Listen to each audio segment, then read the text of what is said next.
Good morning, this is STV. And now, on this historic day, Susanna Reid and Ben Shephard are presenting from Westminster Abbey. It's Good Morning Britain.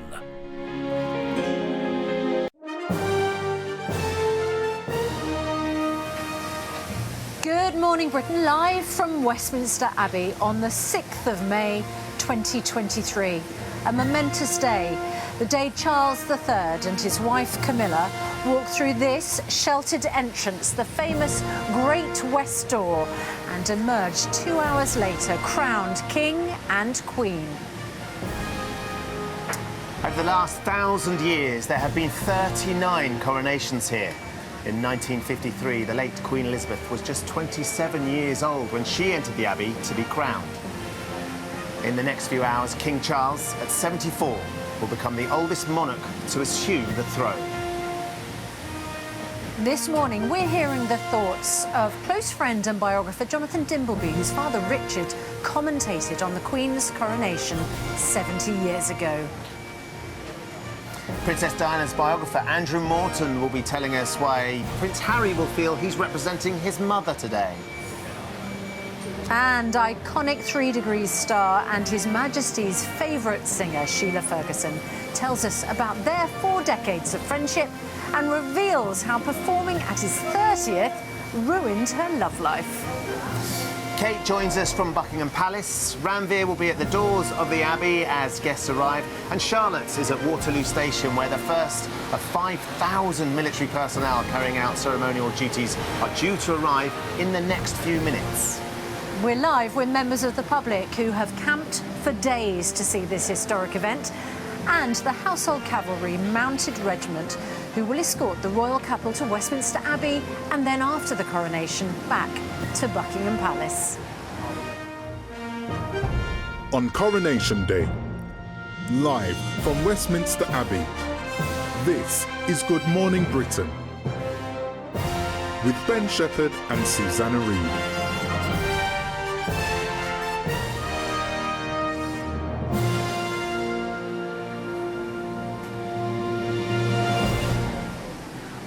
Good morning, Britain. It's just gone 6 o'clock. Welcome to our very special programme. In 6 hours at midday, the nation will see the historic crowning of a new king. More than 2,000 guests will file into Westminster Abbey to witness an ancient ceremony that will be seen around the world, but is unique to Britain. That sound behind us, they are sweeping the streets, They are. making sure that everything is absolutely perfect for today's events. As a young Prince Charles, he was only 4 years old when he watched his mother crowned queen, and now he's following that tradition, but with huge differences in today's coronation. A more diverse guest list to reflect how society has changed, and for the first time, female bishops will play a leading role. And even though it's an Anglican ceremony, for the first time, other faiths, including Judaism, Islam, Hinduism and Sikhism, are also playing an active part. Rishi Sunak, the country's first Hindu Prime Minister, will give the first Bible reading, and he said the coronation represents a proud expression of British history. As the longest-serving Prince of Wales, Charles has travelled the world many times, and now, after 7 decades, he has made the journey from a prince to a king. Despite the forecast of rain, crowds are gathering along the route the King and Queen will take on their way to be crowned. A huge security operation is gearing up here at the Abbey, where 100 heads of state will be gathering for the coronation, as we said, in about 6 hours' time. They'll be among more than 2,000 guests at the 2-hour service. Let's take a look at what the day has in store. As dawn breaks today, a page of our country's history is turning. And to make sure we remember the start of this new chapter, the stage is set with military precision. The audience can't wait for the show to begin. It's a moment for which the calm, composed king, last night greeting dignitaries at Buckingham Palace, has prepared all his life. The First Lady of Ukraine told me just how much being here means to her.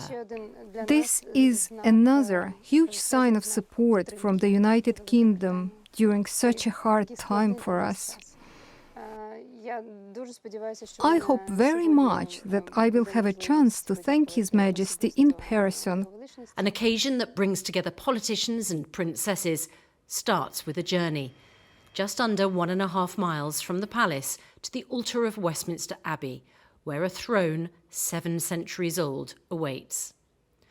At 10:20 precisely, the horse-drawn Diamond Jubilee state coach, escorted by a 200-strong procession, will leave Buckingham Palace and travel for less than half an hour to reach its final destination at 10:53, in time for the 11 o'clock ceremony. He's a perfectionist.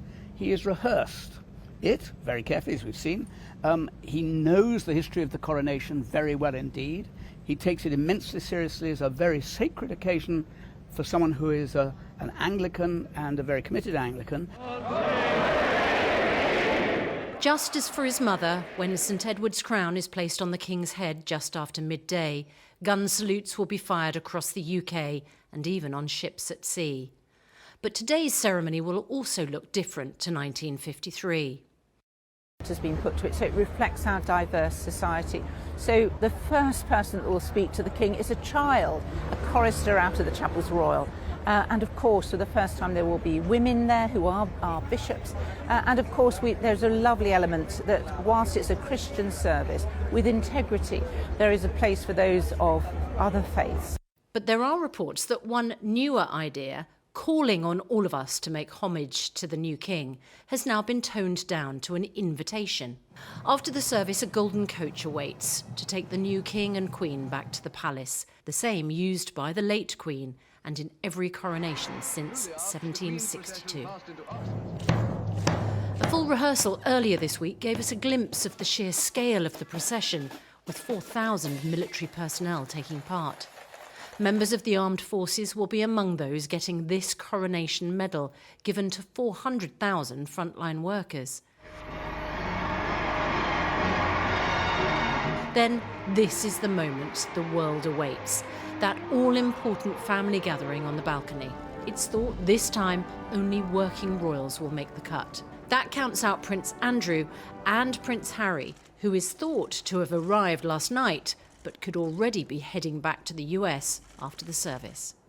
The 2 former pilots would miss out on the best seat in the house for the coronation flypast, which will see armed forces helicopters, World War II bombers and RAF fighter jets soar over Buckingham Palace, ending in a display by the Red Arrows. That's as long as the storm clouds don't get in the way. But whether or not it pours, today is the start of a new reign.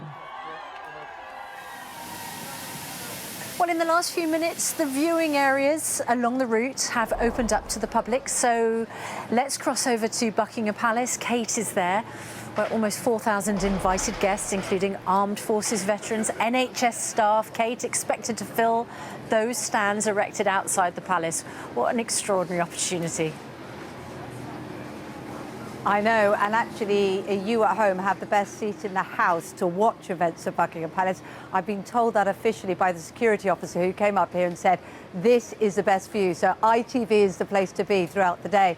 I mean, this is it, folks, isn't it? No one under the age of 75 has all but the haziest of memories of the last time our nation crowned a monarch. And for many people, Buckingham Palace and the weight of that moment of history is where it's really being felt. The King was born here, he was christened here, and it's from here he will leave to progress in that Diamond Jubilee coach. That's the comfortable one with the heat and the air conditioning, to the Westminster Abbey, and will return in the gold coach. That's the uncomfortable one, made of gold and lots of elements from throughout our history, including wood from number 10, would you believe, to represent everything that this moment means for all of us. And the King was here last night till rather late, not as late as he would have wanted, I understand, because Camilla said, no, you need some sleep. He was greeting lots of dignitaries and also crowds on the Mall as well. He really gets it, doesn't he? He knows what this means for so many people and the thousands that have camped out here to see him. But right now he's a few hundred yards that way, if Donovan can swing the camera around, in Clarence House, getting some rest, and he'll be here quite early this morning. He's not alone, though.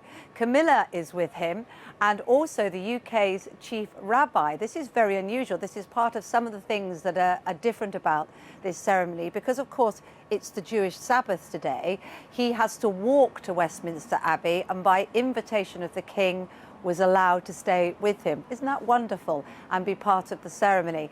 Now, there's lots going on. The royal family are clustered around me already this morning. The Princess Royal was out last night with Prince Andrew and Princesses Beatrice and Eugenie for a family meal at the club where Meghan and Harry met. And she is at St James's Palace, just a little way up there too. And she's got a very important role this morning. She is the gold stick, which sounds like something I've made up, but it's a role that she has chosen because it is the official personal protection of the King.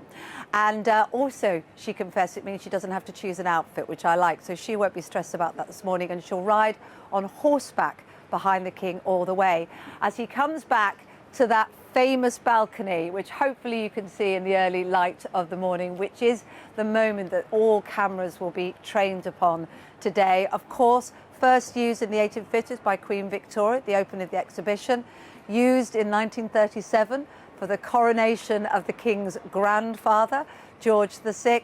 And Diana, do you remember, we saw that infamous breaking of protocol when they kissed on the balcony too. So all eyes will be on that. So much activity this morning. I'm not kidding you, the flower beds have been inspected by dogs and dozens of officers. I think even Alan Titchmarsh hasn't combed a bed quite that much because no one is taking any chances with security, and we'll be talking about security here a little bit later on. Kate, thank you so much. Kate at Buckingham Palace throughout the programme It this seems very serene and calm, doesn't it, at Buckingham Palace? A very different picture at Waterloo Station this morning. Well, they're serene and calm, but looks like an element of excitement as well. The first of 5,000 military personnel starting to arrive at Waterloo. This is the biggest movement of military personnel on Britain's railways since Sir Winston Churchill's Slightly funeral. different rush hour, isn't it, for this time of the morning at Waterloo Station. Charlotte is there for us this morning. Morning, Charlotte. So the first train carrying troops has arrived. There's 8 more expected. Is it over the next hour? Yes, over the next hour and a half. Good morning to you. It's quite a sight, I have to say. It's taking everyone by surprise who's just moving about their business, making their way into London today to see all these troops arriving. The first train has just arrived. That's the army coming from Aldershot. They are transforming this station. 5,000 troops making their way through here. They're then going to be getting into formation and going over Westminster Bridge. And, you know, they're playing such a key role in today's event. 7,000 troops in total, whether it's lining the procession, taking part in the procession, being involved in that gun salute the moment the crown is placed on the King's head. And, of course, 60 aircraft, we hope, flying in the grand finale, the fly past at 2:30, weather permitting. This has all taken months in the planning. It has been quite a logistical challenge to get it all underway, and they say it was a month of planning for every hour on parade that they will do. So quite a feat, quite an undertaking, as you can imagine, getting them all to march in time, to play in time to the music. You know, a huge pressure for those involved here, but also a career highlight. Such an honour for their Commander-in-Chief to be able to do this for him. And what a glorious sight for everyone to see Britain at their ceremonial best. So we're just waiting here to see as the next trains arrive. There's going to be 9 in total, and it's quite something to kick the day off this morning. Charlotte, thank you so much. Don't often see them out of formation. No, you're absolutely right. Just know that when they get started, it's going to look so regimented. So precise. Yes, exactly. It's because they've got to get through the barriers and they're thinking, have I got my Oyster card? Am I going to be able to get through? I'm going to get stuck. Who knows? Charlotte, thank you very much. We'll be back to Waterloo Station as more of those troops arrive. There's more than 2,000 guests, of course, invited to witness the coronation from inside Westminster Abbey, and they are starting to arrive at security points before taking their seats. Ranveer is at Victoria Tower Gardens for us this morning. Morning, Ranveer. So the atmosphere over this end is building nicely. I can't imagine what it's like down there because, of course, the congregation includes heads of state and those representing charitable organisations. Well, I can feel my heart getting a bit quicker, you know, as the minutes tick on. I mean, it's quite quiet here at the moment, but you can see, obviously, there's a very convoluted security process because these are the people who are going to be inside the nave of Westminster Abbey, underneath that Gothic vaulted ceiling, having a front row seat, the closest you can possibly get as a member of the public. Now, of course, they're going to come through these tents, and this is Victoria Tower Gardens, which is where I am. Now, if you don't know London very well, it might sort of prick your memory if I show you these pictures, which is of September last year. Now, this garden here was absolutely packed with thousands and thousands of mourners who gathered here for the lying in state of Her Majesty the Queen. Remember then, and Susanna, I know you were amongst them then, people had to queue for 20 hours or more, but thankfully nothing like that today. The security is very smooth, but the whole point of those people being invited are those who have done charitable work, who have camped out in their gardens for local people to raise money, who have, through sickness and illness themselves, thought about others before themselves. Indeed, the first words that the King will say as he enters the Abbey today will be, "I come here not to be served, but to serve." And the thousands of people who have been invited personally are those who don't normally have the pageantry, the fame, the inherited wealth, but they still sacrifice their time. They still put duty first. And it's those ordinary people, that theme of sacrifice is what is the entire crowning is about. When he goes to the centre of the Abbey, which is obviously in the shape of a cross, that is what it is about. It is obviously a Christian ceremony, and it is about sacrifice. But the King clearly, and the Queen, who have nominated these people to arrive today, to have that fantastic invitation to be here, to sit in the nave, to have a front row seat, to be among those only 2,000 people. The last time there were 8,000 people invited, this time just 2,000.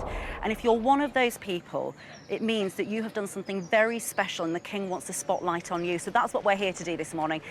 The Great North Door opens in about an hour's time at 7:30, and we will be there to speak to some very special invited guests. Ranveer, thank you very much indeed. The troops then coming down the ramps at Waterloo Station. As you said, as soon as they're in formation, as soon as they're together, absolutely perfect. Despite forecasts of rain, crowds are making their way to the official viewing areas along the procession route, and our correspondent Nick Dixon is with them. So Nick, what does it feel like where you are? Well, morning, Susanna. I was going to say everyone's still a wee bit sleepy here, but we are well past that stage. As you can tell, we've been here since about 4 o'clock this morning at Whitehall. They are absolutely dizzy with excitement here. You can see both sides of Whitehall is absolutely rammed. A lot of people have been staying in hotels locally. They've been coming down in the last few hours. They have been sleeping on the streets, and some people just arriving. This lot, as you can tell, quite subdued this morning. They've been here, what, since about half past one? Half past one this morning we got here, Nick. So how do you feel then? Tired.